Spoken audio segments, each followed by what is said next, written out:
Hi everyone and welcome to this super exciting video where we are going to talk about the very exciting topic of NFTs. Now, before you say anything, I'm going to explore in this video if it's time to invest into NFTs, what NFTs are and what it stands for, and of course what this means for you. That's what's so important with this. So what is an NFT? Let's start with that. Well, let's dive one step back to the blockchain. So the blockchain, as you know, you've probably seen some of our other videos, is just a way for us to record transactions. It's basically a database.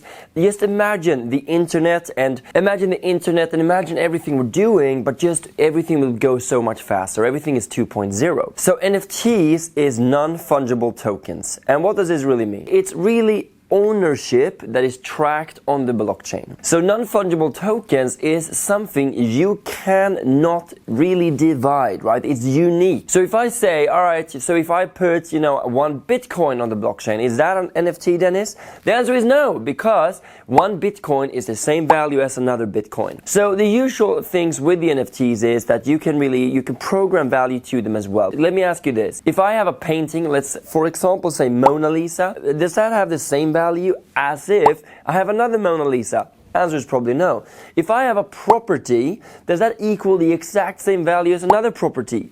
The answer is probably no. Then therefore, those are then NFTs. It's really a fast-growing asset class. And you might say, Dennis, this is never going to happen, right? This is rubbish. All right, but let me ask you this.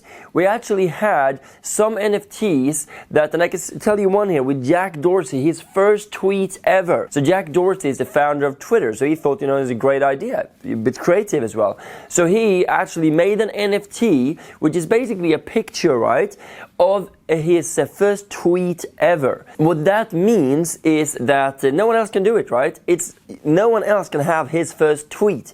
It's non-fungible. You can't divide it. So he actually sold that at the top of the NFT market, or the boom we had a while back, for 4.8 million or 1,600 Ethereum, and now he got an offer for it for $280, right? But that's off the point. The point is, can you imagine you create a piece of art and just like that, there's a value, and you can sell it for 4.8 million, which is incredible. So you could say, look, Dennis, I don't want to learn about this. Or you could say, Dennis, I need to learn about this because this is the future. And some other areas, this is very common nowadays, is imagine a game. Right?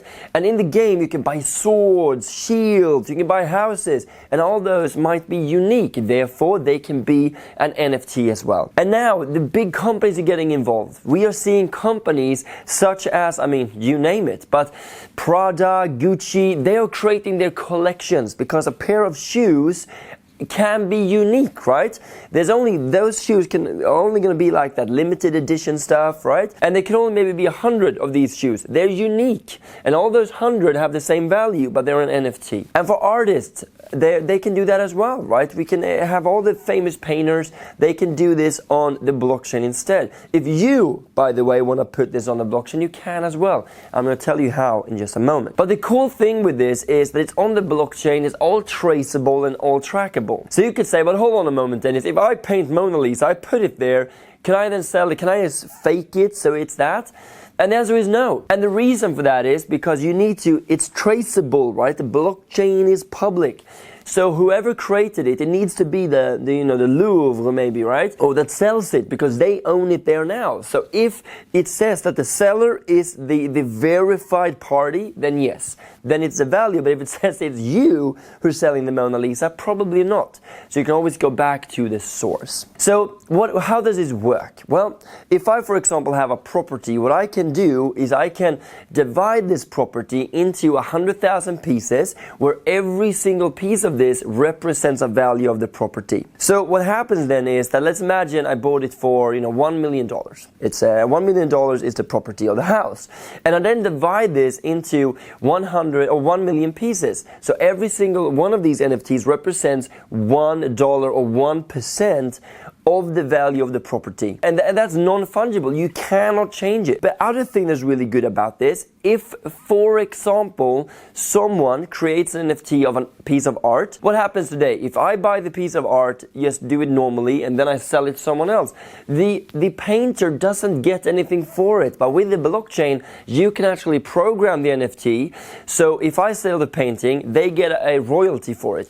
And someone else sells the painting, they get a royalty for it, because everything is tracked on the blockchain. And it can be anything. And the cool thing with this is as well that the industries we're talking about is ticketing. Imagine, for example, as well that you go to a concert. Well, if you're unlucky, it gets sold out. Someone has bought 1,000 tickets, and all of a sudden they're selling it on a secondary market for double the price. But here you can actually program the tickets so you can only buy one. And then you can also update them. So by the way, since it's on the blockchain's digital, you can update it and say everyone that has this ticket can actually claim a t-shirt, can claim a drink, and you can have VIP tickets, you name it, and communicate to the clients in a lot better way, or to the ticket holders. So it's really an evolving market. It got founded in 2014, so it's still very young. And you have probably heard stories about people buying monkeys, apes, right? They look ridiculous. They bought them maybe for 1,000 and went up to $5-6 million.